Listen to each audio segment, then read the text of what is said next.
So, good evening, and thank you for your presence and for your patience. We had some technical problems, but now we can start. A welcome to all of you to this second event, the second edition of the series Voices from Contemporary Philosophy, which is promoted, as you know, by our department, the Department of Humanities, University of Trento, and especially by the curriculum in philosophy in the framework of our project of internationalization, which is coordinated by Professor Palazzo, Professor Faitini, and myself.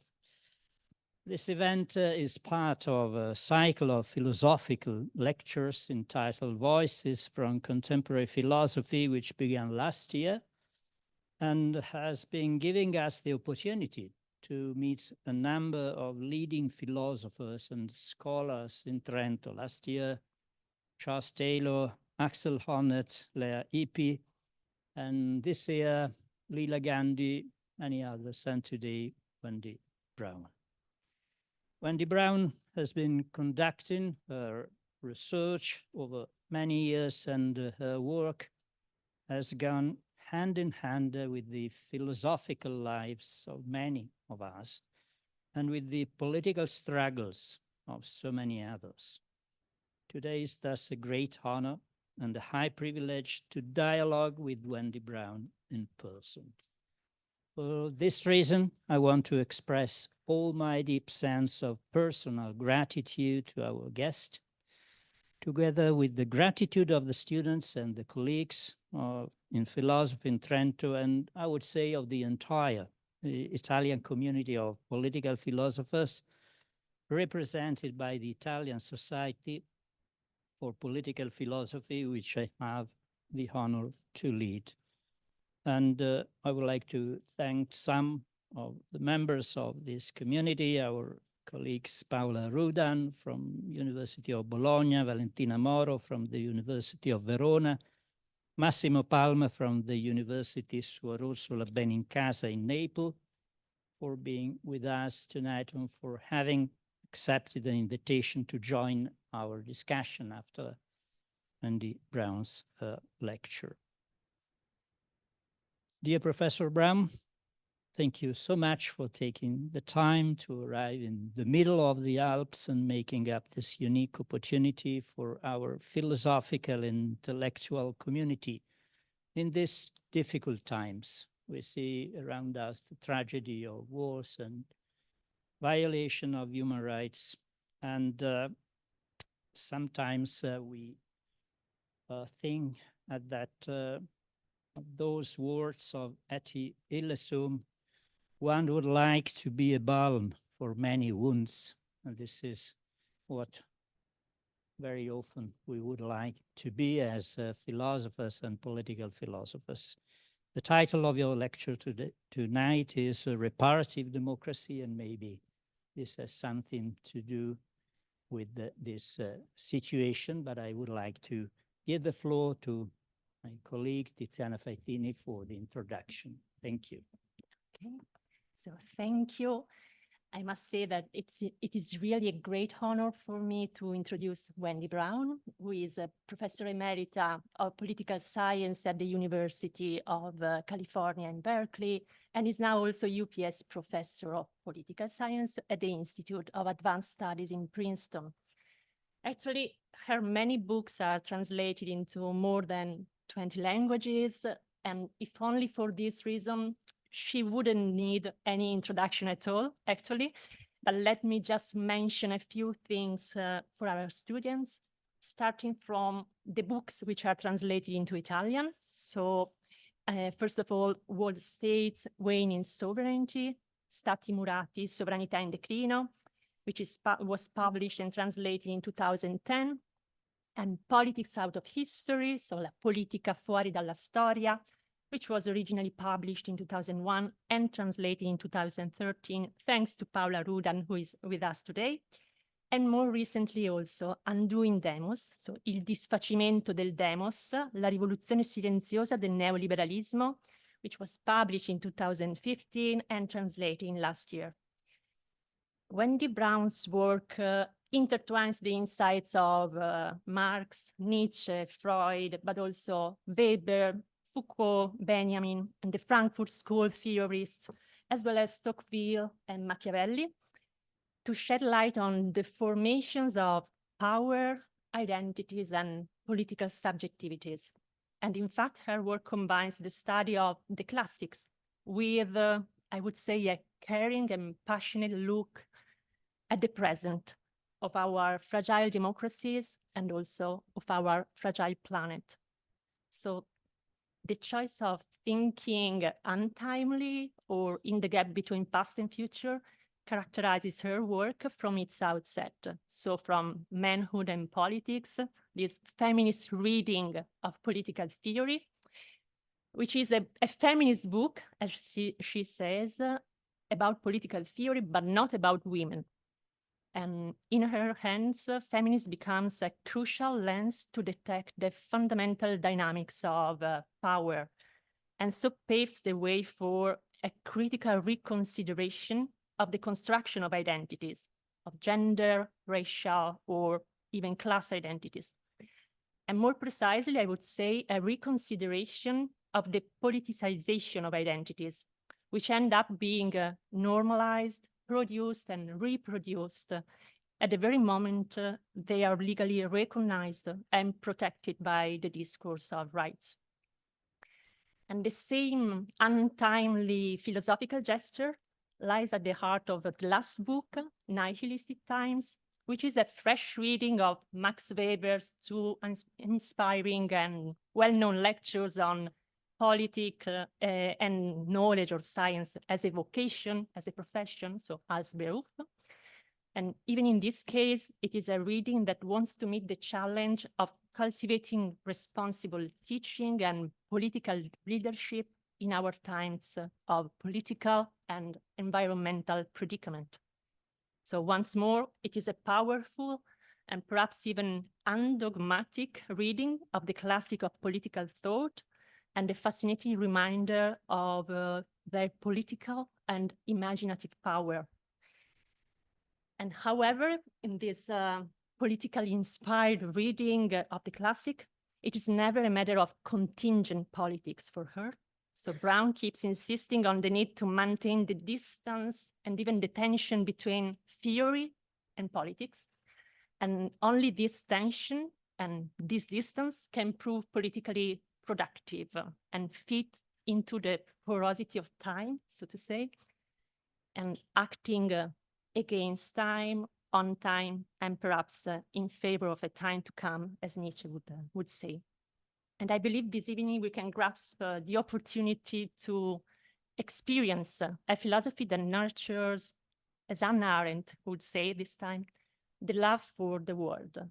And we need that so badly these days. And for this reason, just thank you for being here today, arguing the case for a reparative democracy. Thank you. Thank you. Is it on? Yeah. Yeah, I'll just move it a bit closer. There. Okay. Thank you both for those introductory words and for your generous engagement with my work. It's a great pleasure to be in Trento. I'm sure you hear that each time you have a visitor. It is not difficult to make one's way to this particular part of the planet. I'm really delighted to be here and look forward to engaging with you after this talk. One little warning, this picture is going to sit here for about 25 minutes, and then we're going to see a bunch of others. But first, I'm going to set up a framing for what I'm doing, and then I will turn to a particular instance of what I am calling reparative democracy. What we know, the climate and biodiversity emergency and its manifest imbrication with human inequalities of every kind is a colossal indictment of past and present modes of living, governing, provisioning, relating to each other and to other life forms. Western civilization especially but not only Euro-American modernity and its spawn, colonialism and capitalism, appear now as an unmitigated disaster. This makes our present task that of unflinching critique, not just of manifest wrongs, but of inherited understandings of politics and economy, human and other than human, nature, culture, time, space, agency, things, science, life, consumption, cohabitation, wealth, and well-being. If Earth systems and science studies scholars grasped decades ago this need to rethink fundamental paradigms of knowledge and practice, social and political theorists have been strangely slower to arrive. But as we do, finally, here is our predicament. The emergency is upon us. Alarm sirens scream. Yet we must reckon with all that brought us here, historiographies, ontologies, epistemologies, temporalities, and more. So there's no time to think, but no choice but to think deeply, differently, that is, to engage in critique. We cannot just promulgate reversals and inversions. Socialism for capitalism, nature for culture, vitalism for inertness, small for big, local for global, plants for animals, sovereignty for empire, indigeneity for colonialism, networks for individuals, dependency for autonomy. All of these are the very modernist binaries we now need to put into question. Moreover, the most basic assumptions and associations have been disrupted by the current conjuncture, from freedom's link with emancipation, to the province of human governing, to revolutionary dreams anchored exclusively by human lives and labor. Infinite growth and abundance, enlightenment, productivism, sovereignty, and more all appear riddled with so much blindness and hubris. In political ecologist Pierre Charbonnier's elegant formulation, we inherit a world that no available political category is designed to manage. A condition, he adds, that severs us from the past and future as we had imagined it up until now. He thoughtfully names this condition one of historic loneliness. There's a paradox inside this loneliness, though, to which Charbonnier does not attend. The climate crisis radically unmoors us from received political coordinates and landscapes. Yet, as eco-social theorist Andreas Folkers reminds us, any future we now make will forever bear residuals of the extraction, production, consumption practices of the last 2 centuries. In this paradox, we are at once thrown from our political and intellectual inheritances, yet materially ensnared in the histories they set in motion. A second paradox, then. Never in history has there been a more obvious need for total revolution, yet gone is the prospect of a revolutionary break with the past, of Aufhebung that carries forward the good and leaves behind the bad. Not only will the effluence and emissions of the past 2 centuries linger long and heavy, they have future lives on and above Earth, for which monsoon floods, wildfires, droughts, species collapse, and ocean life with bellies full of plastic are simultaneously metaphors and practical events. Toxic emissions and debris, unprecedentedly ubiquitous, permeating, and agentic, participate in making futures now experienced as rushing toward rather than opening before us. Futures to navigate or survive rather than anticipate or craft. Futures envisioned as a narrowing tunnel rather than expanding horizon. Approached in the mode of damage control rather than those old revolutionary tropes, natality, rebirth, renewal. For Folkers, whom I just mentioned, The temporal orientation of critique itself is altered by the terms of what he calls fossil modernity. All elements of modernist critique, he suggests, have lost their prime source of nourishment, the open future, once facilitated by fossil fuels. This feature of fossil modernity, yes, wrought by and plumping empires and their beneficiaries, also severs critique decisively from utopia. Not because all possible futures are necessarily dystopian, but simply because no planetary life will ever be free of what fossil modernity unleashed. There's only what Anat Singh and colleagues call arts of living on a damaged planet. Arts that include critique and theory, not just tiny houses, climate justice, or the wily ways of fungi. This is as true of the politics of the post-colony as of rivers fouled with cadmium, selenium, and arsenic from mountaintop mining runoff, or plant and animal microbes that are now learning how to metabolize plastic. We will end fossil fuel use, or it will end us, but fossil modernity shapes every aspect of every possible future. Such is the unique history of the Anthropocene set in motion and why we still need that term, whatever its limits. Thus, Folkers concludes critique at this juncture must become reparative in orientation and form. Reparative critique, in my understanding, bears a profoundly different ethos and orientation from critique bound to totality and utopia. It's not only humbled by past errors of progressivism and anthropocentrism, but by those of dialectics, pure immanence, Geist, and standing the world on its head.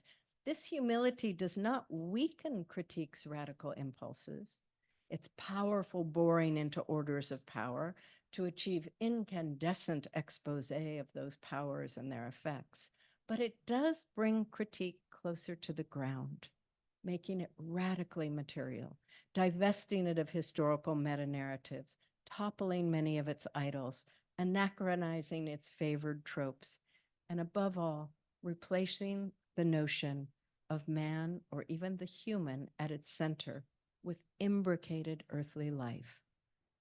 Let us see what happens when we bring this orientation of reparative critique to the problem child that is democracy today. What to do with constitutional, or call it representative, or liberal, or bourgeois democracy now?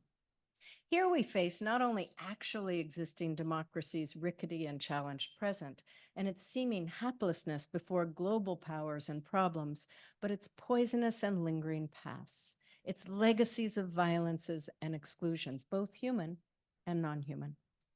The most familiar face of the contemporary crisis of constitutional democracy features, of course, attacks on its principles, processes, and institutions by autocrats, plutocrats, neo-fascists, authoritarians, and religious and ethno-nationalists. The legitimacy and success of these attacks builds from 4 decades of neoliberal effects.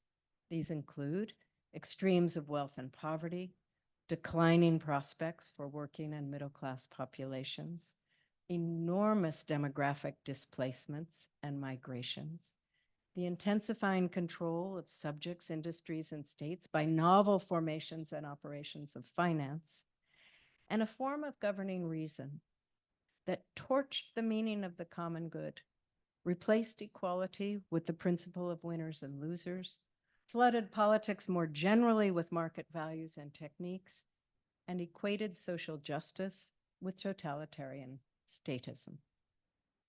This portrait of constitutional democracy in peril is familiar enough.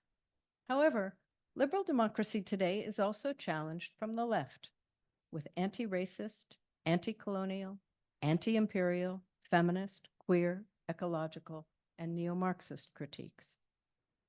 These critiques indict Euro-Atlantic democracies' long record of failed inclusion and failed power sharing, its faux neutrality and inability to deliver even equal treatment before the law. These critiques identify modern democracy's emergence in and with patriarchy, slavery, genocide, empire, and capital, and equate that birth with the persistence today of white moneyed thumbs on the scales of justice, with carceral states that punish the poor and the marginal, that protect the privileged and ransack the global commons for the few. Framing liberal democracy as a racket for the powerful at home and abroad, these critiques shine light on the exclusions, the supremacisms, the violences of actually existing democracies, excavate their deplorable histories, and cast worship of democracy's idealized form as cover for gendered and racial capitalism's savage ways. And then there is life beyond the demos, non-human life. Its lack of place in modern Western democracy was an absence the West was so proud of for so long, part of its imagined superiority to those it colonized, enslaved, and postulated as closer to nature. Legal standing for rivers, forests, or threatened species, constitutionalizing nature altogether, these things aim at modestly correcting this, but these practices do not reach to the sequester of the demos from what sustains democracy that we find in Western democracy's origin and development, prior to modernity, prior to its entwinement with liberalism and disavowals of interconnected life. Democracy, in other words, was not only conceived and practiced historically as anthropocentric, but it inscribed this anthropocentrism through a cascade of culture-nature binaries that render the rule of the people always partial. There has always been a part of earthly life, both human and non-human, that is, as Rancière has it, no part of democracy or democracies. Let me for a moment probe this more carefully. Democracy in the West emerges at the site of ancient Greek differentiations between polis and oikos, politics and economy, city and outside lands, free and unfree.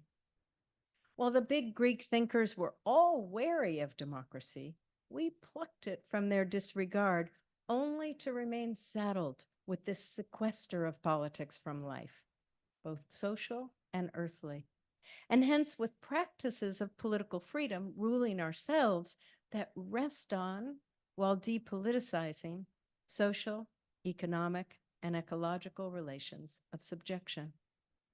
The birth of democracy in the West thus semantically and practically excludes the politics of households, countryside, production, extraction, and human relations with the non-human world. As such, it naturalizes domination in each domain, disavows the dependencies they embody, and builds a figure of democratic man with slaves and beasts as its premise, not only its opposite. This foundational Western splitting of politics from everything arrayed under necessity and nature, non-human life and human production and reproduction, it delivers both an exclusionary demos and an irresponsible form of kratia, a form cut off from and self-authorized to violate the sources of its own sustenance. This makes ontologies and practices of Western democracy co-responsible with the voraciousness of capitalism for the histories of damage to all earthly life that have now reached an emergency pitch. Where are we then? Democracy attacked directly by right and left, eroded and corroded by less visible forces, unable to harness contemporary powers or address many of the predicaments they create, is also so thickly entwined with foundational and contingent exclusions, conceits, and neglects that it would be understandable if we thought it deserved to die. However, we rarely do. Or even as we think it in one mood, we fret anxiously about its imperiled state in another. If our attachment is not mere fetish or failure of imagination, but commitment to political self-rule, then what lies before us is the project of reparative democracy, to which I now turn. Repair is a ubiquitous notion in social and political thought today. It emerges and appears and circulates in critical race and post-colonial theory, political theory, queer cultural studies, information technology studies, new media, law, and more. This intellectual turn accompanies a practical one comprising racial reparations, post-conflict reconciliation and restitution, ecological restoration, and even the right to repair consumer environmental movement that resists intentional barriers to repair built into our appliances and devices, our hardware and our software. Some have identified the turn to repair with what they call broken world thinking, where, to quote one, coordinates of erosion, breakdown, and decay replace the old modernist ones of novelty, growth, and progress. But I don't believe repair is a term du jour only because the world is a mess or because, as Latour put it, critique has run out of steam. Nor does this turn index retrenchment or defeat in making a radically different future. To the contrary, I'll be arguing, the changes called for in a reparative politics reach deeper than those of a modernist left revolutionary agenda. If revolution can no longer be imagined to redeem or overcome or overleap the past, then attending to enduring damages is fundamental to new world making. A reparative politics neither collapses helplessly nor fatalistically before the immense damages of Euro-Atlantic modernity, nor does it minimize these damages to pretend that we might simply escape them. It is a radically untheological stance. It's also important to mark the difference between the term reparative and a more familiar and freighted one, reparations. Reparation, a noun, is a concrete practice of restitution or redress or atonement or payment for historical wrongs, conditioning lives in the present. Reparative, an adjective, reorients and potentially resignifies the noun it modifies, resetting its conventional spatial and temporal coordinates. Reparations are deeds or acts relating to historical wrongs, moral, political, economic. Reparative signals an orientation, a purpose, an ethos for crafting futures. Reparative politics are ongoing and unfinished, as fossil modernity and legacies of democratic exclusions and violences are ongoing and unfinished. Reparative politics' temporalities are thus different from those of reparations, although it may include them. Reparative democracy would above all entail self-repair of and from democracy's long histories, and not only its recent ones. Democracy's meanings, its principles and practices would be transmogrified through tethering the demos both to the non-human and to histories of damage that bear on the present and future. These tethers would alter uncomfortably for many the meanings and temporalities of justice. Justice in the Western tradition, not just within liberalism, but from Plato to Douglas, Marx to Fanon, is immediate, presentist. The rally cry, what do we want? Justice. When do we want it? Now. Is a signature of this immediacy. Justice in the Western tradition also tends to strive for atemporal coordinates and for a level of institutionalization, both of which are at odds with responsiveness to agentic elements of the past in the present, to the interdependency of life forms, and to future thriving for multiple species. In reparative democracy, the immediate needs and demands of those living in the present cannot dictate the terms of justice. This is a cannot that challenges liberalism's centering of justice on rights and distribution, as opposed to sustenance and regeneration amidst interdependence. Of course, justice in reparative democracy must be alert to the extreme social stratifications of fossil modernity, especially disparate demographic effects of climate change, resource depletion, water contamination, decarbonizing and degrowth projects. But alertness, while important, does not reach to the politics of the old culture-nature divide. It neither incorporates non-human life into justice parameters, nor recasts social ecological relations as a reparative practice. Reparative democracy would also have to alter valences and practices of freedom, both individual and political. Freedom would shed its identification with sovereignty and autonomy, and its disavowals of all the powers, ripple effects, and differential histories and positionings that bear on its exercise.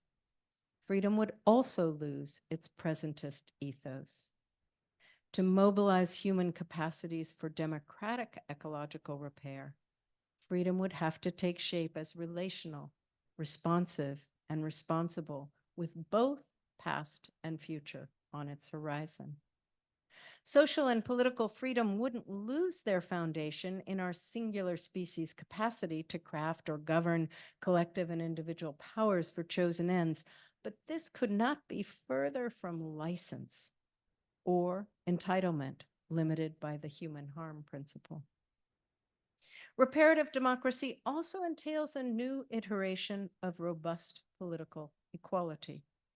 The voiced and the unvoiced must not count differentially.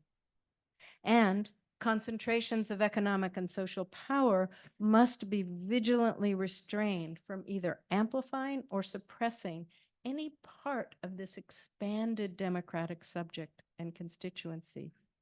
Still, political equality is about more than counting or who counts.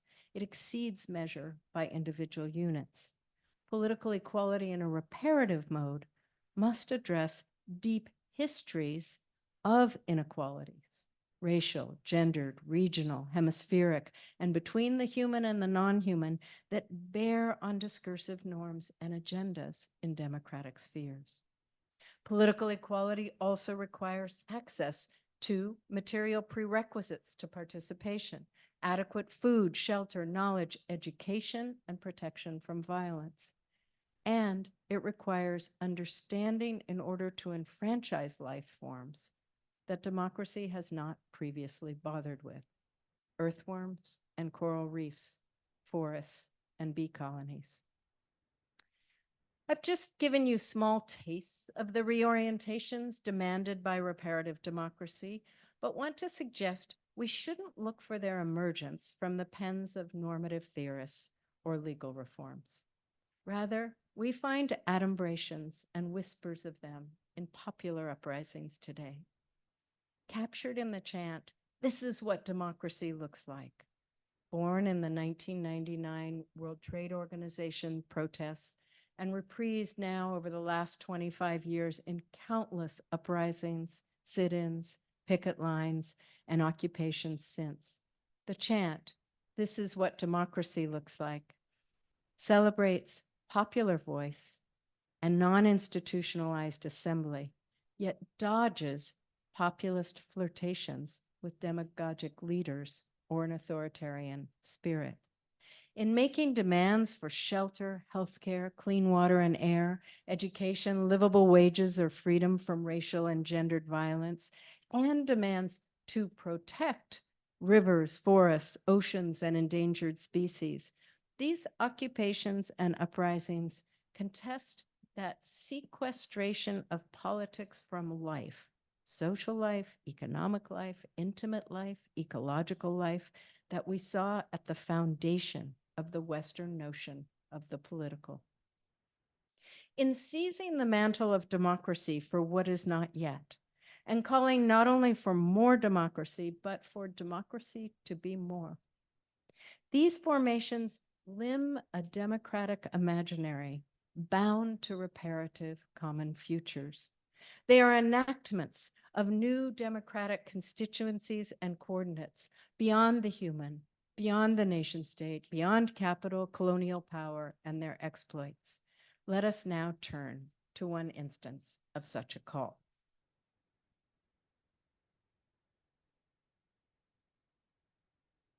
Cop City is the name given by opponents. I just need to see that I can do, yep, okay. I think it'll work. I have tricks I'm up my sleeve in a couple of slides, but we'll see. Cop City is the name given by opponents to a proposed 170-acre, $130 million police and firefighting training site in Atlanta's South River Forest. This is a forest known as the Weelaunee Forest by the Muskegee, the original human inhabitants of the land. The controversial project features a mock village, school, and nightclub. This is a mock-up of the project. It's not the actual one, it's the design. It features a mock village, school, and nightclub, a burn tower, roadways for high-speed chases, helicopter pad, indoor and outdoor shooting ranges, bomb detonation and explosion test areas. The project has met protests since its plans were made public 4 years ago. Opposition comes from local and national racial justice organizations, ecological and conservation groups, lawyers' guilds, area schools, neighborhood church and community associations, and many random souls. The project gained international attention in January 2023 when forest protector Tortuguita Terán was shot dead by Atlanta police, adding the US to the list of nations worldwide now responsible for killing more than 2,000 ecological activists over the past decade. In April 2023, an autopsy report established that Tortuguita was shot 57 times with his hands in front of him. The officer wounded in the assault, originally alleged to have been shot by Tortuguita, turned out to have been shot by another officer, and 5 officers are now known to have riddled Tortuguita's body with bullets. On the day the first autopsy report was released, Mayor Dickens gathered with a group of Black political leaders and civil servants to publicly reaffirm commitment to building Cop City. 2 months later, the City Council would do the same. Following a 17-hour hearing in which hundreds of constituents implored the council to halt the project and only a tiny handful spoke for it, the council voted to add $30 million more to funding the project. The forest Tortuguita died trying to protect features a long history of human ignominy and violence. Muskegee people, the indigenous who were there first, were forcibly driven out by white settlers in the 1830s, who then cleared parts for cotton growing, including one very large slave plantation. The forest was a Civil War battleground, and for much of the 20th century, hosted 2 different carceral institutions, a minimum security federal honor farm and the Atlanta prison farm. Both were sites of forced and unpaid labor, sexual violence, including rape of Black female inmates, and especially harsh treatment and conditions for Black prisoners. One part of the forest was also a de facto city dump. It contains relics of dismantled buildings like Atlanta's old library and retired school buses. In recent decades, the Atlanta Police Department has used the dump, and this school bus in particular, as an informal practice firing range. In short, this patch of forest has not been pristine for centuries. Relics, residues, and ghosts of violent indifference to human and non-human life are layered and littered throughout. It now hosts dozens of self-anointed forest protectors, of which Tortuguita was one. Nor is the forest old-growth forest. Large parts were clear-cut and have regrown. The land for Cop City, in red, abuts a youth detention center whose inmates are mostly Black and, are mostly young Black men. It is also adjacent to a poor, predominantly Black part of unincorporated DeKalb County, one whose residents have no representation on the Atlanta City Council because the area is unincorporated, and they were barred from participating in, even collecting signatures on a referendum for the project initiated last year.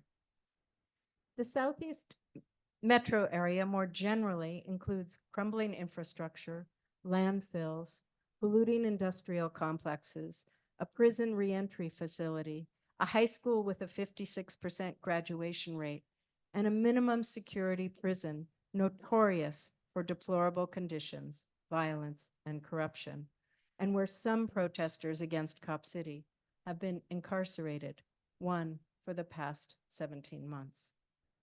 In short, Cop City as land was easy prey, while the project itself constitutes another body and soul blow to the adjacent, poor, largely Black neighborhoods. More history.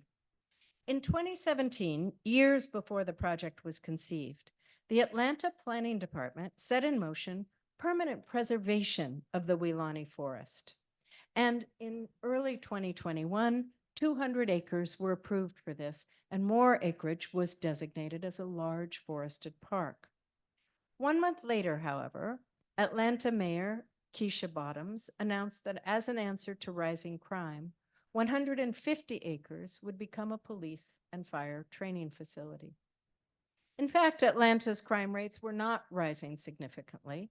Property crime had fallen quite dramatically over the past decade. Let's see where I am. Oh, yes, there we are. With one brief exception. In the wake of Rayshard Brooks' murder by Atlanta police, which came just weeks after the murder of George Floyd in the summer of 2020, Atlanta was seized by angry protests for the first time since the Black moderate machine had formed to govern the city in the very early 1960s. The 2021 unveiling of plans to build Cop City, following a year of furious Black Lives Matter organizing, meant that mobilization against the project formed very quickly. From the beginning, the mobilization combined forest protection, environmental justice, racial justice, and resisting intensified policing. And from the beginning, the movement was met with exceptional force and juridical harshness, the latter emanating from the local courts to the FBI to the Biden White House. Cutting down trees and intense policing and incarceration, however, are only two threads of the story and why the protest has become such a powerful site of reparative ecological democracy. But let us dwell with the trees for a moment. Atlanta is known as the city in a forest. It has the highest percentage of tree canopy of any major metropolitan area in the United States. This canopy is essential to the health of city inhabitants, especially as climate change makes southern summers hotter. Natural forests, as opposed to hapless if well-meant mass planning endeavors, are vital for trapping air pollutants. Atlanta's forests remove about 19 million pounds of air pollutants annually, for absorbing carbon dioxide, releasing oxygen, stemming storm-induced flooding and erosion, and cooling surrounding areas. Neighborhoods adjacent to the forest may be more than 4 degrees Celsius cooler than the city. Atlanta's forests are already jeopardized by sprawling development, increasingly spearheaded by large private equity investment groups, about which more in a minute. And what is called forest fragmentation, the green is what remains of the forest, the white has been cleared. Forest fragmentation involves chopping the forest into ever smaller disconnected pieces. This devastates biodiversity in all remaining forest. No surprise then that in 2017, the Atlanta Planning Department designated the South River Forest as one of the 4 major lungs of the city. It's the one in the lower right quadrant, leading to their permanent preservation proposal. However, Atlanta is a city unique in the American South for what is known as the Atlanta Way, an incredibly enduring and comfortable political coalition brokered in the early 1960s between a moderate mixed-race city government and both Black and white city business elites. More recently, Atlanta is a place where massive amounts of global tech, entertainment, real estate, and predatory finance capital have become chief economic drivers of suburban expansion. It's also a city where enormous quantities of private finance pour into politics, policing, and mobilization of the judicial system. If there is a current ground zero in the United States for the nexus of de-democratizing financialization, racialized securitization and incarceration, land and home dispossession, ecological destruction, and weaponization of the judiciary against dissent, Atlanta is that ground zero. Here is how this goes. The most surveilled city in the nation, Operation Shield connects more than 13,000 public and private security cameras across the city to the Atlanta Police Department. This is more cameras per capita than anywhere in the United States, and unsurprisingly, Black Atlantans are surveilled at nearly 3 times the rate of whites.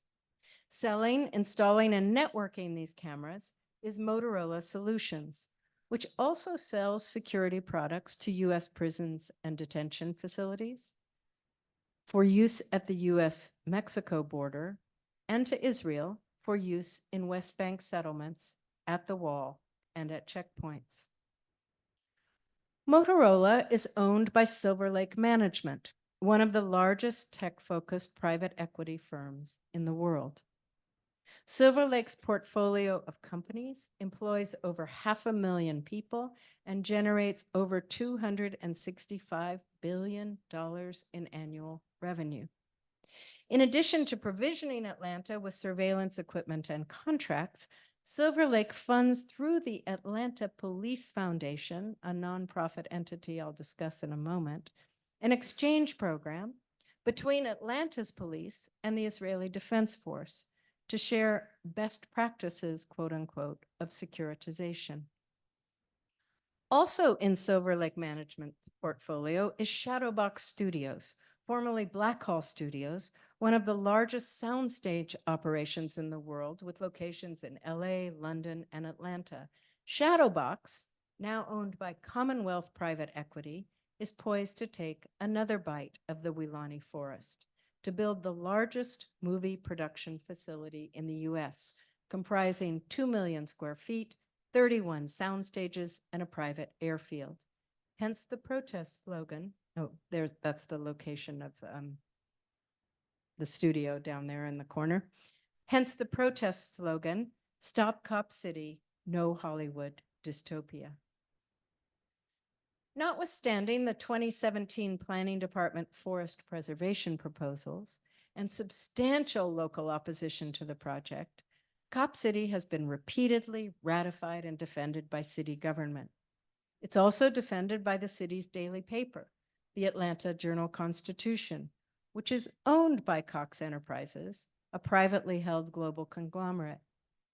Cox, the owner of the paper, donated $10 million to Cop City, and its CEO is a major fundraiser for the project.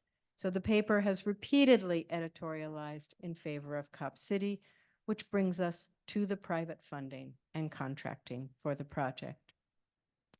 The private nonprofit Atlanta Police Foundation began dreaming of Cop City in 2019, and by 2021 had pledged $60 million from its own fundraising to build the facility. The city of Atlanta originally promised the foundation $30 million for the project, a figure that has now doubled. The police department already receives 1/3 of the city's annual budget for its policing activity, but the Atlanta Police Foundation, like its cousins everywhere around the country, only much richer, permits the Atlanta police force to buy and do more without the accountability and oversight that city-funded activities require.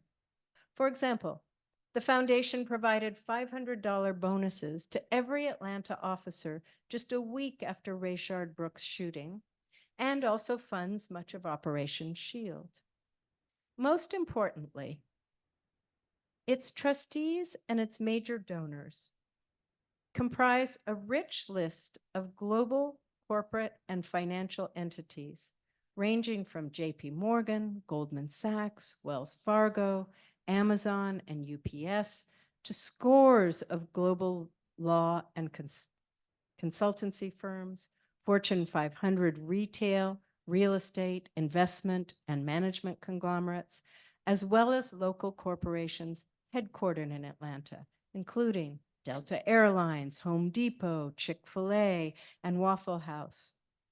Little wonder that, as one former councilman put it, when the police foundation says jump, the council asks how high.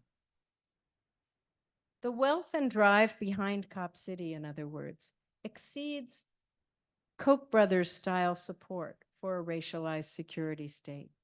It exceeds Motorola profiting from security, lucrative building contracts, or the aim to achieve good neighbor relations between corporate entities headquartered in Atlanta and the cops. Certainly these are present. For example, Georgia Power, which partners with Operation Shield and has 3 seats on the Police Foundation board, is a major funder of climate change denialism, of opposition to renewables, and to Trump's last 2 presidential runs. But what I am suggesting is that far more important than these ideological political commitments is the fact that Georgia Power, power company, is a subsidiary of Southern, which is majority owned by Vanguard Private Equity. It is private equity's deep investments in Atlanta real estate, development, management, as well as tech and retail and fast food chains to extract exorbitant returns. This is the power security nexus we need to focus on. Global capital, especially its most predatory offspring in private finance, needs a stable, well-policed investment environment. Privatized policing for private investment. The Atlanta Police Foundation is the circuit board for this double loop of privatized power. A bit more then about how this works. Private equity firms, as many of you probably know, hold large pools of investor funds operating outside public markets to acquire entities that the equity firm can extract rents from, charge fees to, in debt, transform, and cast off whenever it likes. Private equity, drawing on large institutional investors like universities or insurance companies or pension funds, along with high net worth individuals, promises unusually high return on investments. With profits heavily shielded from tax through categorization as carried interest, private equity and its cousins, real estate investment trusts known as REITs or REITs, these are notoriously indifferent to the stakeholders of their holdings, whether these are employees or tenants or home buyers or neighborhoods or medical patients or small subsidiaries. all of whom are simply bled for high returns. Just one example. Over the past decade, private equity converted 65,000 single-family homes at the low end of the Atlanta sales market into investment products, products that it invested in, bought, invested in, and rents out rather than selling again. Snapped up with cash offers, these homes are converted to ill-maintained rentals handled by distant, often unreachable real estate management companies. Such predations quash the dreams of would-be working and middle-class homebuyers as they tighten housing supply and spike home values. These moves hit Black neighborhoods particularly hard. It's no exaggeration to frame them as a form of redlining, that is, blocking out Blacks from being able to acquire mortgages and houses in places like Atlanta. Private equity strip mines whatever it can get its hands on, from retail and fast food franchises to healthcare system, which it sometimes drives into the ground after milking them from profit streams under the rubric of unlocking potential. Private equity's standard mode of operation is to acquire a company, cut costs through union busting, layoffs, wage and benefit reductions, and to otherwise increase revenue through strategies like selling off and then renting back buildings to the very entities that it owns. Or in the case of medical and dental care, nursing homes and rehab centers, it combines care stripping with unnecessary but lucrative procedures, often billed to the state. Or with real estate management, it combines rent spikes and merciless eviction practices with building neglect. Private equity is also able to load up its acquisitions with fees and debts for which the company, not the investor, is responsible. So private equity often takes a perfectly healthy enterprise. In the US, Toys R Us is an infamous example, and first bleeds it dry, then sells it or tips it into bankruptcy, leaving employees without severance pay and their pensions wiped out from creditor payoffs. In short, the legal protections and the shell companies that private equity depends upon for its exorbitant returns destroys worlds of decently remunerated labor, affordable housing, neighborhoods, healthcare, and non-human ecologies. And it does so from a distance, with indifference, and without accountability. The political power of this arm of finance is also phenomenal. It pours billions into elections, into destroying rent control and anti-speculation campaigns, and into any campaign that attempts to rein in private equity itself. In short, private equity in the United States has become a mighty anti-democratic political player, as well as a ferocious economic force. Private equity and real estate investment trusts are all over Atlanta. They are driving expansion in tech and film, real estate development and management, and they are all over the Police Foundation Board, which returns us to Cop City. The expansion and militarization of police training facilities and equipment is lucrative for companies like Motorola and matches too with the right-wing political interests of select corporations and donors. But it is above all crucial to the rent-seeking practices of financially driven and controlled economies. And that is surely why there is so much of this power represented on the Police Foundation Board and funding the training ground. It is also why the mayor and the city council bow to the foundation's wishes, allowing both its police force and its training facilities to be effectively privatized. Bluntly, this is racialized class war taken off the public books. Privatized investment that avoids accountability while maximizing profits, both parallels and is integrated with the privatization of policing to avoid the scrutiny attached to public budgets. If the outsized presence on the Police Foundation Board of investment banks, asset managers, real estate development and management conglomerates, insurance companies, and the credit bureaus, consultants, and law firms that this sector relies on reminds us what is being advanced and secured, so also does a remarkable absence. There is not one community organization on this board, not one. There's also this, notwithstanding the rhetoric of rising crime that public officials use to justify Cop City, crime in Atlanta, apart from gun homicides, has declined substantially over the past decade. The slightly increased homicide rate can be traced to unsecured firearms stolen and wielded by teens, largely against each other. Only serious gun regulation could rein this in, which reframes Mayor Bottom's declaration that Cop City, with its militarized training grounds, is essential for a city beset by crime.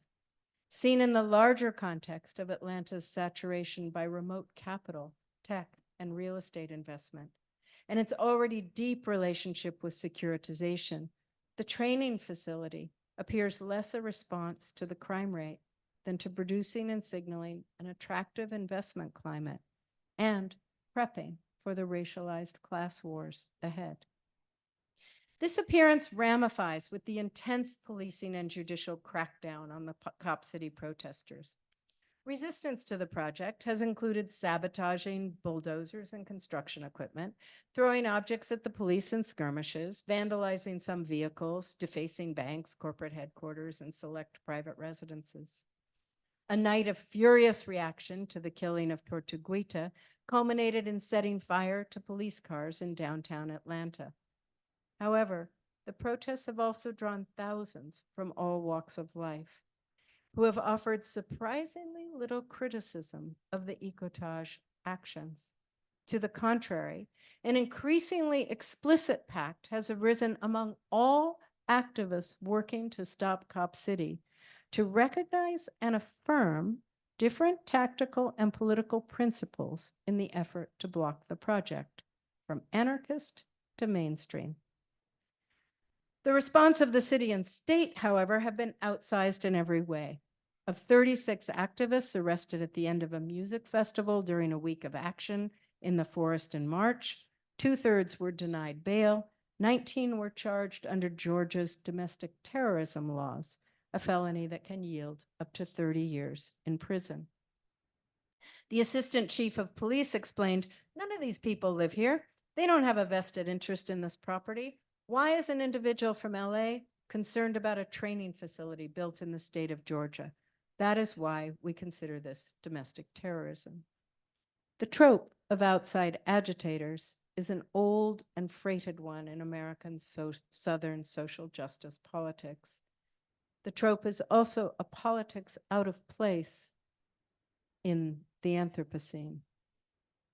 Bail has been denied activists because they had a Solidarity Fund leaflet in their pockets, were photographed next to signs for anarchy, or were wearing dark-colored clothing or had muddy clothes. Activists holding a protest in front of a city council member's house were arrested for being pedestrians on a roadway. SWAT teams have been deployed against activists handing out flyers downtown. Outstanding parking tickets have been used as pretexts for detention and arrest. In May 2021, leafleters in downtown Atlanta were jailed for felony intimidation of an officer because the leaflet named and pictured the officer who shot Tortuguita. Later that month, a phalanx of Atlanta police and Georgia Bureau of Investigation officers raided a community center that also served as a home for community organizers. 3 Atlanta Solidarity Fund workers were arrested on specious allegations of charity fraud and money laundering. And while their lawyers were preparing their case for bail, the organizers were incarcerated in the most dangerous jail in the city, that federal penitentiary we visited earlier. Some were placed in solitary confinement. One remains incarcerated 13 months later. Then, in early September of last year, the Attorney General charged 61 Atlanta forest protesters with RICO violations. These are the US's 1970s laws designed to capture mafia racketeering, and they carry jail sentences of up to 20 years. The indictment devotes tens of pages to vilifying the Defend the Atlanta Forest Group as an anti-government, anti-police, anti-corporate, extremist organization. In short, it indicts an entire movement whose beginnings the indictment identifies with Black Lives Matter. Protests that commenced a full year before plans for Cop City were announced. The indictment names everything from mutual aid, raising bail money, and flyer distribution to collectivist beliefs as hallmarks of criminal conspiracy. More recently, just last December, the city launched a $200,000 reward campaign for information about saboteurs, the forest protectors who smash up forest clearing equipment from time to time. And in February of this year, the FBI joined forces with Georgia and Atlanta police for a SWAT-style pre-dawn raid of 3 homes where activists live, confiscating computers, diaries, phones, and arresting the inhabitants. These are policing and judicial tactics intended not to contain protest, but to destroy it. But it's not only direct action that's being repressed. Every kind of retardant has also been poured on the fires of participatory democratic efforts to stop Cop City. Testimony at public hearings has been repeatedly ignored, and at the last one, hundreds of attendees were prevented from signing up to speak.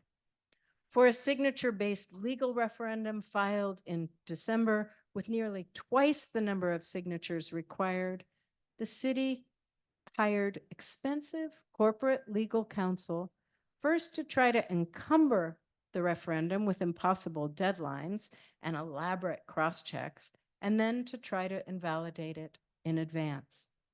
The mayor denounced the referendum, an emblem of democratic voice, and declared it could have no bearing on the city's contract with the Atlanta Police Department. And those residents of unincorporated DeKalb County who are facing the potential exchange of forest for the sights and sounds of gunfire, speeding cop cars, detonating bombs, in early summer 2023, they sued the city and the state in federal court for the right to collect signatures for the referendum, arguing simply that because they live adjacent to the site, they ought to be able to participate in the process. Atlanta, the so-called birthplace of the civil rights movement, has done everything imaginable to keep them disenfranchised. Meanwhile, the forest has been cleared, construction has begun on the project, but Defend the Atlanta Forest, Stop Cop City has not given up. What does this movement suggest for reparative democracy? That is where I'll conclude. First, the obvious. On one side is the mangled forest, the poor, the Black, the indigenous, the young, the histories of violence, exploitation, and exclusion. On the other side is large capital and its props, law and risk management firms, security tech, a weaponized judiciary and carceral state, and largely bought elected representatives. The reparative politics of Stop Cop City itself transpires on what anthropologist Annette Singh would call a patch, teeming with damaged life, histories of indigenous dispossession, Black slavery, contemporary racialized poverty, and blatant political disenfranchisement, along with heavily co-opted Black political power and exceptionally predatory finance. The movement resists not just deforestation, but the double punch of a militarized police training facility adjacent to neglected, underrepresented neighborhoods already traumatized by racist policing. The resistance movement braids these together as it braids together protection of non-human and human ecologies. It repairs from the exclusions of Politica, bound to culture-nature divides at the heart of Western democracy. Even as most identify as anarchists, the forest protectors in particular have reworked constituent elements of democracy in a reparative frame. As they lived both in and off the forest, were both protected by it and sought to protect it, they recast the demos as both less exclusively human and more interdependent than is possible in a liberal democratic lexicon. Those who support the protectors with legal assistance, mutual aid, bond funds, food, medicine, therapy, and more are also part of this recasting. They protect the protectors who protect the forest that protects all life. The Defend the Atlanta Forest movement features every kind of citizen activist, from the former federal prosecutor under Trump, who is the person responsible for developing the legal strategy for the ballot referendum. She self-describes as a privileged white lady with 2 corgis, to Atlanta Black Lives Matter and abolition activists, to community and union organizers, to trans tree sitters with names like Ferngrove and Wisteria, to military vets, deeply opposed to militarizing American police forces because they have seen up close the nightmare of militarized policing elsewhere. Second, the fight against Cop City illuminates power at what Foucault called the extreme points of its exercise, where, he reminded us, power inevitably surmounts the rules of right that organize and delimit it, and, to continue on with Foucault, is always less legal in character. It also reveals entwinements of economic, juridical, and police power from those extremes, the potency of privatization in liberal orders for enabling and masking those entwinements, and the threat to the forest and its protectors that are its effects. But entwinement is not the same as centralization, and we need to keep the sovereign's head cut off to feature reparative democracy in place of existing forms. Few of the powers that Stop Cop City protesters are fighting legitimately govern, even as they harness and saturate legitimate governing to complete the bankruptcy of actually existing democracy as they bend governing to their will.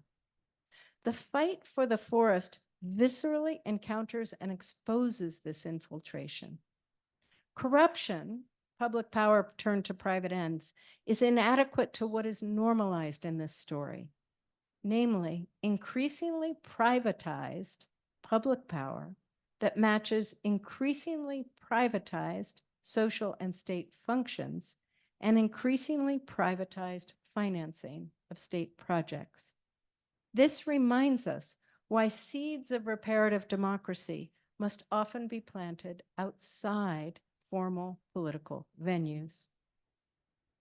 Third and finally, through protest, occupation, education, and some monkey wrench ganging, this resistance expresses a reparative orientation toward past and future, human and non-human life, the dispossessed, disregarded, unrepresented, and unmoneyed. It is not itself democracy, and not only because some of the activists are anarchists, rather it's a demotic uprising that does not seek to govern the complex powers and problems of the 21st century. It is more demos than kratia, more insurgency than rule. But it calls for a politics that serves life rather than managing or damaging it, that features the interdependence of human and non-human life, and that carries a reparative rather than exploitative orientation toward the histories, conditions of existence, and futures for both. Here is where reparative democracy may take shape for a while, as critique, as resistance, and as call for alternatives it does not yet know how to bring into being. Thank you. Thank you, Wendy Brown, for this patient and concrete exercise in the resignification of such a key political concept. I won't use the mic. Oh, okay, maybe. There you go. Okay, thank you. I was saying just for this exercise in the resignification of such a key political concept as democracy, you have been populating the political stage with more actors, social and economic, but also human and non-human, and you have multiplied the political venues as well. So I would say that you have provided us with a vivid example of critical analysis, but also political imagination. So thank you for that. Let me now invite Valentina Moro, Paola Rudan, and Massimo Palma. I invite you to join us here at the table, at the desk, so that we can go on with our discussion. And I guess you also have to grab a chair, given that there are enough chairs for everybody, but we have to move them. I can just move, it doesn't matter. Okay. So I will just give the floor to Valentina, and maybe we can just switch it off. The very noisy one, okay. Thank you so much, Professor Brown, for this brilliant presentation. I was so interested in many of the things that you've been telling us. But I should probably, is that okay? Reread the whole paper. So thank you so much for sending it in advance too. I guess my first question or comment, I don't know, concerns the notion of reparative. Not just reparative democracy as the title of the paper, but you explicitly talked about the reparative critique. And such critique entails a certain understanding of spatiality, space, as connecting places distant from each other based on a concept of, like ecosystem, for instance, and temporality. Most importantly, the idea that the past and the future are inevitably intertwined in the idea of a possible future, for instance. So there is no fugitivity, there is no dystopia, but you urge to read the present as bearing the consequences of the past and inevitably conditioning the future. And I quote from your paper, I hope that's okay. Reparative critique bears a profoundly different ethos and orientation from critique bound to totality and utopia. It brings critique closer to the ground, making it radically material, divesting it of historical meta-narratives, toppling many of its idols, anachronizing its favored tropes, and replacing the notion of man as its center with imbricated earthly life, or what Latour calls terrestrials. So different ontology, temporality, and spatiality. So I wanted to ask you, can you tell us something more about what you're offering in terms of methodology for a critique, and how this applies to your reading of the crisis of democracy as connected to the crisis of ecology? And in connection to this, I'd kindly ask you to further explain your use of the adjective reparative, which you specify it's different from reparation, or at least there's a different, because reparation, with the concept of reparations, I would say, they not only do something like redress or wrong, but also state something. I think about the case of the Chicago Torture and Justice Center that is born after reparations have established that there has been torture, that police brutality is torture. So I wondered if in your adjective, if your adjective reparative does that too. So establishes, not only acknowledges, but also establishes the responsibility of a past. And the other question, I don't want to speak too much, concerns this reparative ecological politics that you've been talking about with forest protectors. Because with many indigenous movements, sometimes what's at stake is sovereignty, is a political sovereignty. But in this case, you were very clear at the end, it is a reparative politics. And in the paper, you mention interdependency as a specific feature of, so I'd like to kindly ask you to say something more. Thank you so much.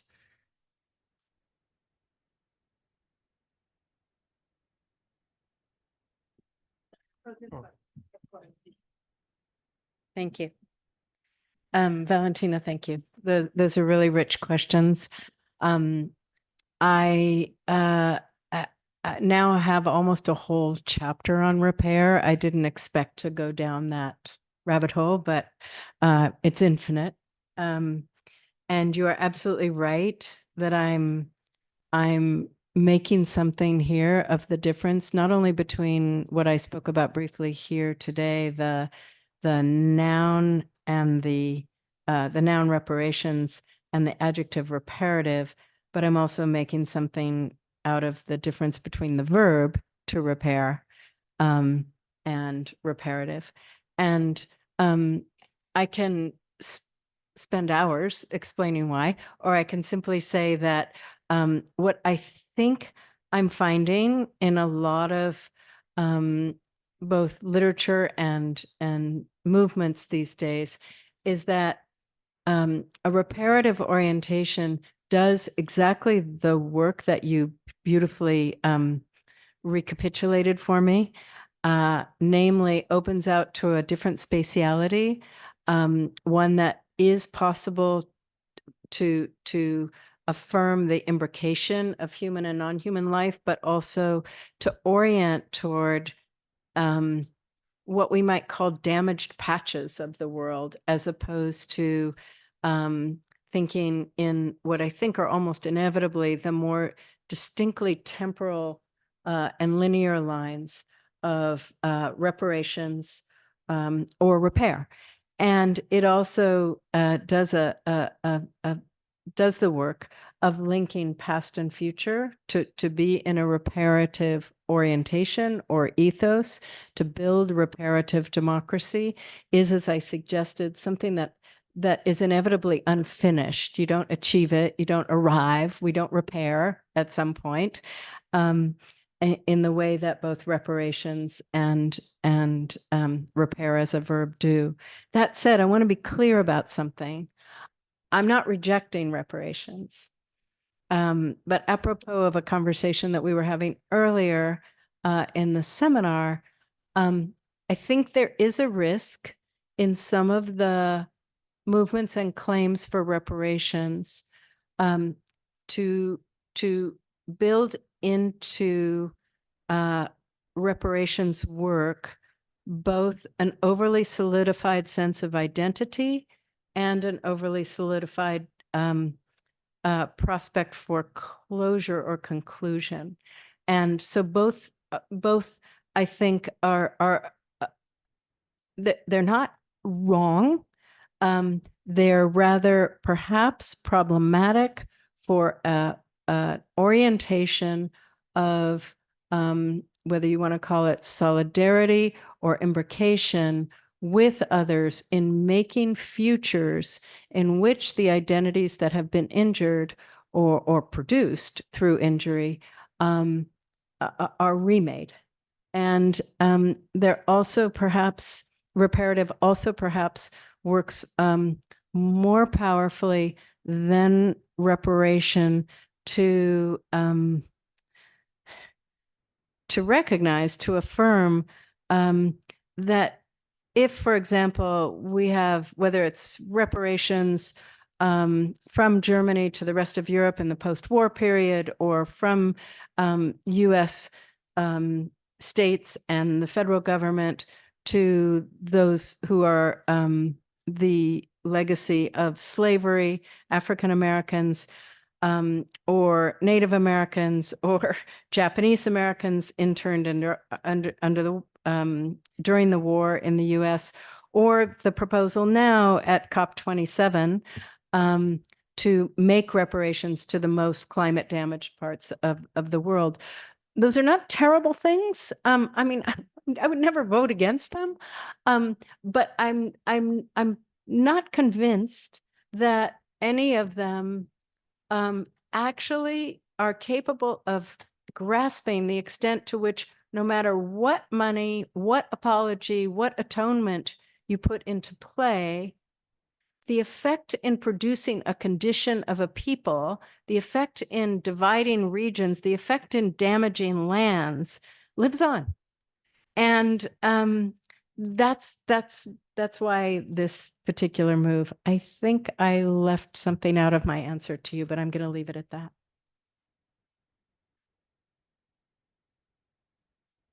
So I think it's on.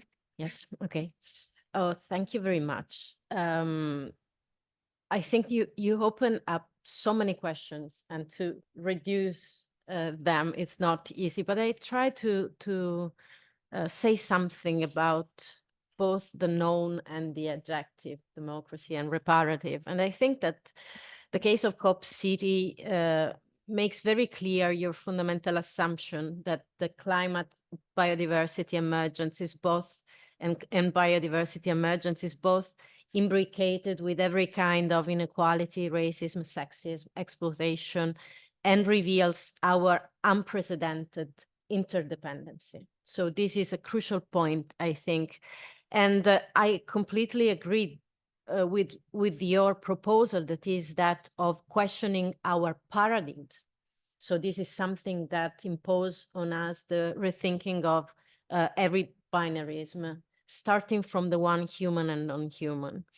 In order to rethink democracy, starting from the part who has no part, you used Rancière's phrase.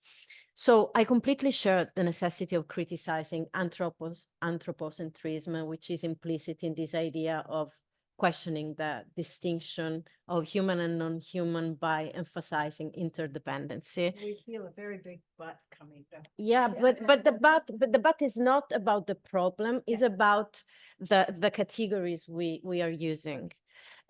Because I'm thinking to Rancière's formulation. He says that politics begins when the part who has no part speaks out.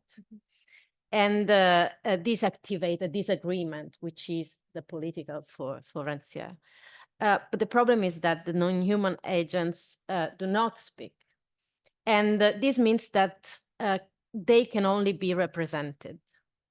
So my question is how your idea of reparative democracy, which is fundamentally an idea of action, uprising, political participation, this is not representative in its core, should cope with this problem of representation, which is activated by the inclusion of non-humans into the concept of demos. The second point is about this question of reparation and reparative as an adjective, because as you also say right now, this is something that recall in my mind the problem of identity politics and reparation, which is also about the fact of addressing the effects without touching the social powers that produce those effects. This was part of your criticism of the politics of redressing injuries in your previous work. I think that what you propose with your idea of reparative democracy is more than the arts of living on an imagined planet, precisely because it is not only a way of addressing the effects, as I think Anna Singh's proposal ran the risk of being limited to, but also open up the future. And the problem of the future here is the topic I would like to touch, because the future is not completely open. It is affected by the past, But as Andreas Folkers observes, also politics of recycling and remediation can be caught by fossil modernity in the very moment in which, for instance, the green accumulation becomes for capital a way of valorizing waste. So the problem of the future, the problem of temporality is for me also a problem of continuity. And my question is this. You say that the case of the protest against COP City, they're not themselves democracy, but a low reparative democracy take the shape for a while, calling for alternatives that it does not know how to bring into being. My question is, how can reparative democracy live in temporariness in this while you just described without losing its very reparative capacity, which require to consolidate the power not only to call for alternatives, but to effectively challenge the regimes of power which produced fossil modernity? Or to say it in another way, could reparative democracy avoid becoming a function of power and of its reproduction, the movement from one domination to another, to use Foucault terms, if it does not confront with the problem of continuity in the future?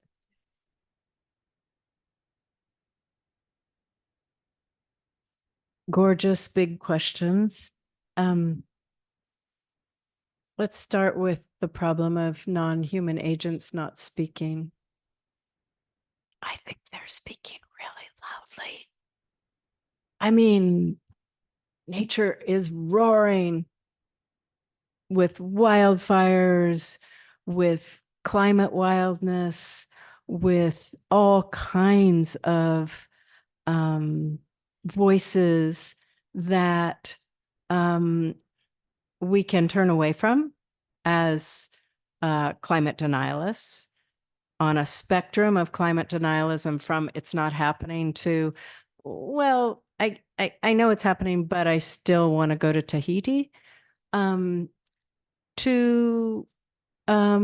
simply continuing to think that we might be able to manage it technologically or technocratically.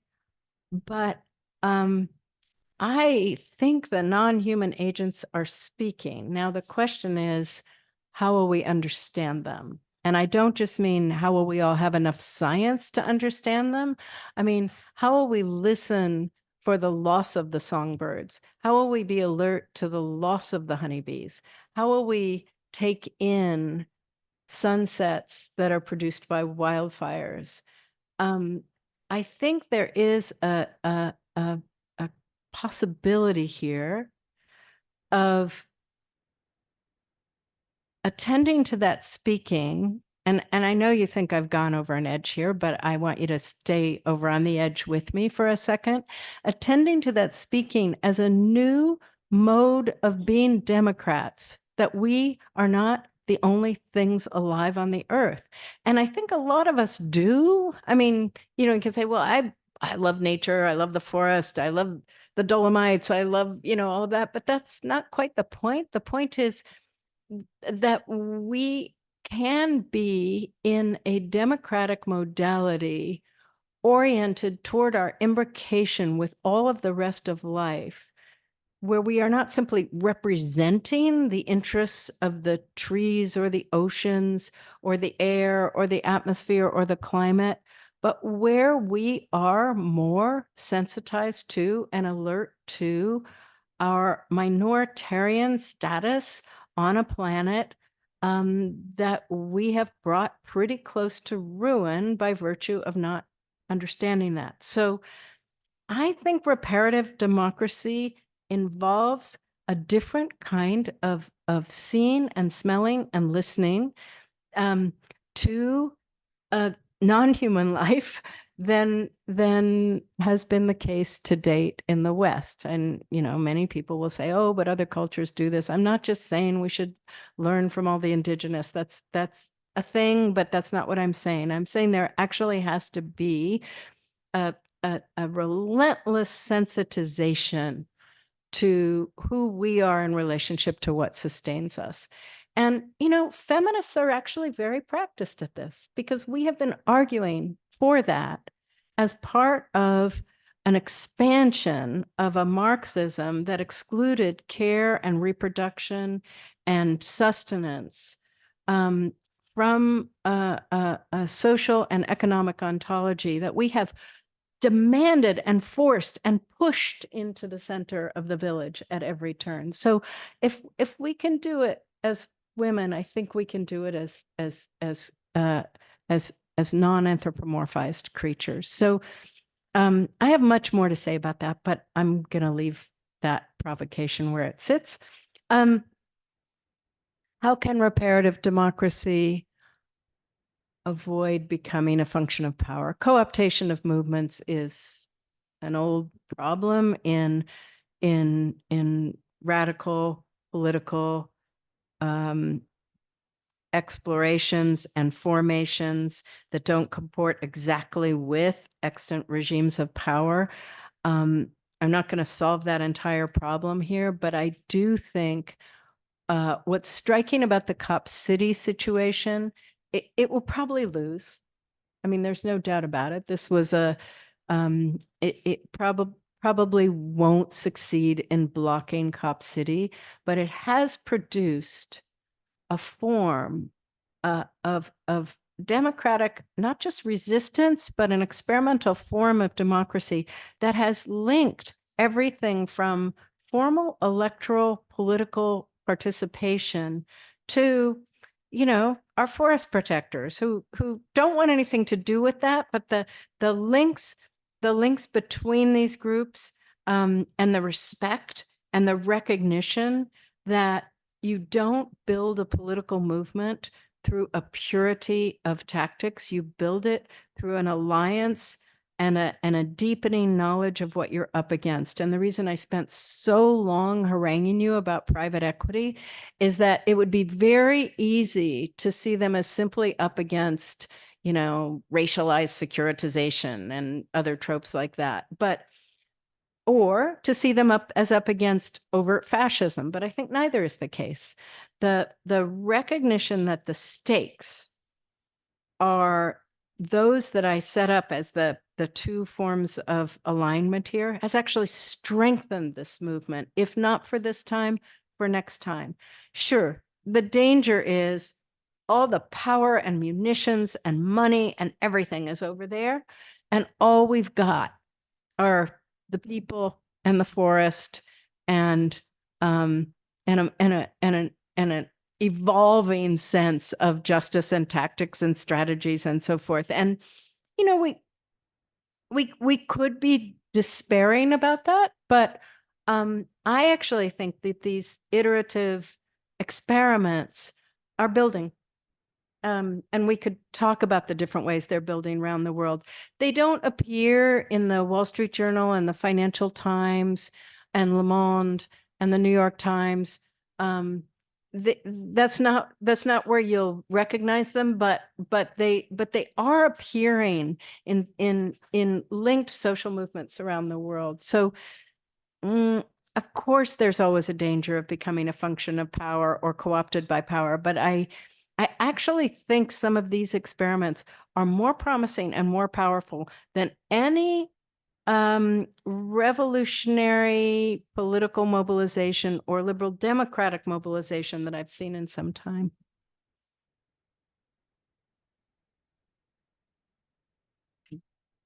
So thank you so much also from my side for this lecture. So rich. I will try to focus on a couple of questions or suggestions. The first one, you ended talking about more demos than gratia, which is a wonderful aspiration and strive. We all should strive for that. I know you've been into Weber, into Max Weber for a long time, and so I'll try to profit on that. Weber defined that sort of analogon to what you said, more demos democratia, with the formula of not legitimate domination, nicht legitime Herrschaft.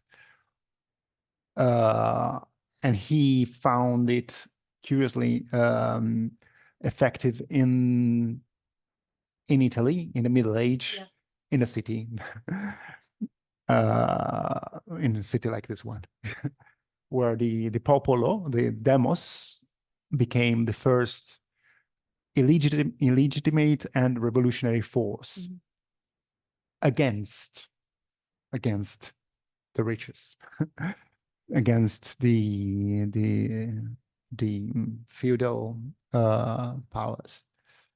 On the other side, when he tried to define what democracy should look like today at his age, he used another expression. He used a minimization of Herrschaft, of domination. And they are not the same thing, actually. The one looks like not legitimate Herrschaft, domination, has something to do with Kratos, with Kratia, and poses a problem, a classical problem. What shall we do after revolution, after insurrection? It poses the issue of institutions afterwards. What institutions after we get power, after we have the power in our hands? So the question is, the first question is, do these experiments, these social experiments we have seen even in the top city uprisings, do these experiments have this chance to turn into a sort of new institutions? It's a matter of political imagination. And do they provoke us in thinking more about an institutional movement which can minimize domination without abolishing it? Okay. I know they are anarchists, but do we have the chance to think beyond? This is the question, the first question. The other one is more, it's more metaphysical. It's about something that also Valentina and Paola have asked you. It's about this temporality of reparative democracy. In a way, there's something that we could call a tenderness towards things and humans in this concept of a reparative democracy. Something that maybe sounds like Benjamin Angel, who would restrain towards the past, arouse the dead, and recompose what is broken in a way. And so it has this nuance of going beyond presentism, what you call presentism in your paper. And this temporality that looks at the past to sort of mend it, to put it together once more, and to cure the wounds, that heal the wounds, has also to do with this incompleteness, constitutive incompleteness of this concept of democracy. You're you're stressed. On the other hand, we are in the age of presentism, of capital investing on the fact that we can forget everything and substitute not a thing, but a good with another. Capital doesn't like to heal things, don't want things to be restored, but capital wants you to buy again what got broken. So it's difficult to think to match those two temporalities. Yeah. In this antagonism between these two temporalities. It's a sort of, your idea of politics, if I'm not wrong, looks like more what Foucault in the course of security, territory, and population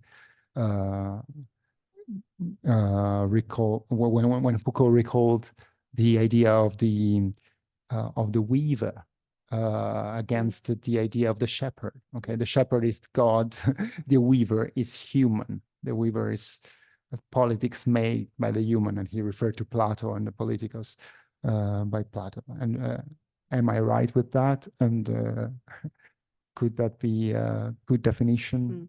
Weaver in English is, in German is Weber, once more. Sorry for that. No, they're both wonderful. And I'll try to be brief at this point. But let me start with the second one.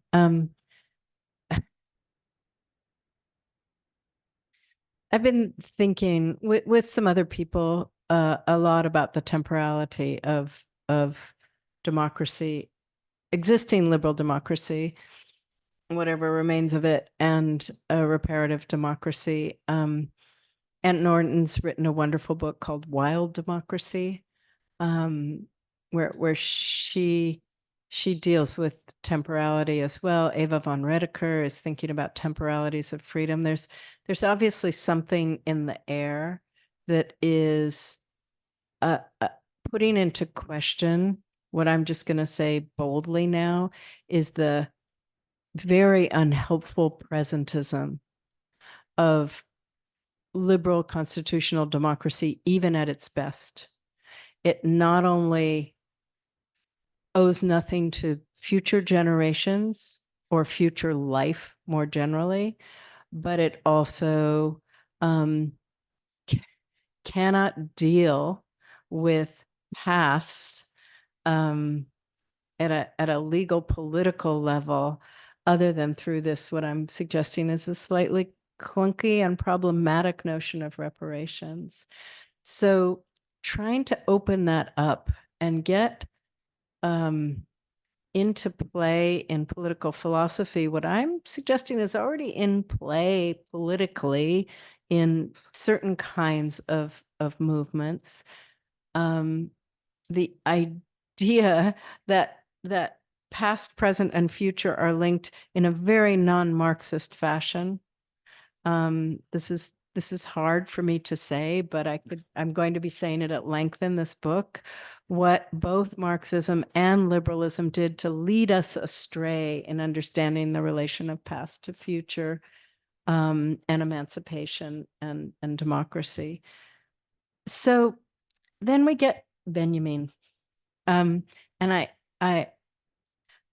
have to watch myself here because I had a long passage on Benjamin even in today's paper, and then I just took it out. I thought, don't. There's too much else here. But I guess the short version is, I think what has happened at this point, if one takes seriously the historicity that I think Folkers and others introduce, which is we're so far now from the idea of a future that redeems the past, as opposed to a future that is just fully and radically littered and poisoned by the past, that we have to orient ourselves to as reparatively and, as it were, healthfully as we can. I think Benjamin's angel has come down to earth. I think it's now us. It's no longer the angel that is gazing at history as that pile up of damage that we call progress. That's all of us now. That's the general condition. That's the hoi polloi. You ask them if they believe in a progress narrative. Absolutely not. It used to be better and now it's a mess and we're about to go over the cliff. So what happens, I would pose this back to you because of our mutual appreciation of Benjamin, when as I said, we are in a radically untheological relationship to not just reparative democracy, but to the world more generally, to that angel and to Benjaminian politics and temporalities? I'm going to leave the question open. I have some ideas, but I want to get to your other one. I just also want to say, you're right about capitalism here before I go to your other question. But I do think it's interesting that Apple and Google have both joined lawsuits against themselves on the right to repair. They're you know, they're alert to and the right to repair is about, you know, you can't open your own Apple Watch or your own Apple phone and just fix the damn thing. You throw it away instead. You can't get inside your own computer without, you know, wrecking the warranty. You can't fix your toaster. You can't fix anything. Apple and Google have both become extremely interested in it's not just Patagonia. It's not just the cool companies. And I don't think it's just greenwashing. I think something's afoot. I'm not defending them as corporations, obviously. Don't you worry. But I think it's not just, I don't think the reparative thing is just tender. Let me put it that way, though it's also tender, and tender is fine. Okay, because I think there's something else afoot. Now, I want to go to your first point, more demos than kratia. You thought I was saying that affirmatively. I was actually saying when the demos erupts, but it cannot imagine itself ruling, we're not yet in a democratic modality. But yeah, okay. So, and of course, that brings us to Weber, who thought that was pretty much all that was left of the demos in our time because of the shapes of power and nation states and everything else, and really believed that plebiscitary democracy was the best you were going to get. You weren't going to get anything more robust than that. And as you say, the demos erupting without kratia is not legitimate domination for him, but it's also not, I'm not even sure it's domination. Yeah, okay. And then the minimization of domination or plebiscitary democracy, the kind of, you know, you just get to say yay or nay once every 4 or 6 years. And even then the votes are so that the jury rigged and suppressed and you know, it's and manipulated by media and social media and the rest of it. It doesn't even make sense to call it a democratic voice. So I think all of that built toward your question, interestingly, do we have here in reparative democratic experiments, local ones, any glimpse of a new iteration of actual power in institutions as opposed to simply eruption of voice? Can these experiments turn into institutions? My guess is that the future of this planet, if there is one, involves very powerful, centralized institutions. What one friend of mine at the Institute this year calls the big green state, which is a picture of a good thing. And then my practice here is to figure out how to democratize these great big institutions from the troika to the big green state from below. I don't think we are talking about reparative democracy at the level that I described it here in this social movement as a governing power in a 21st or 22nd century of enormously interconnected global conditions with enormously interconnected global problems that need solving. My only hope is that we could prevent the solutions or the institutional frameworks for dealing with those things from being completely anti-democratic.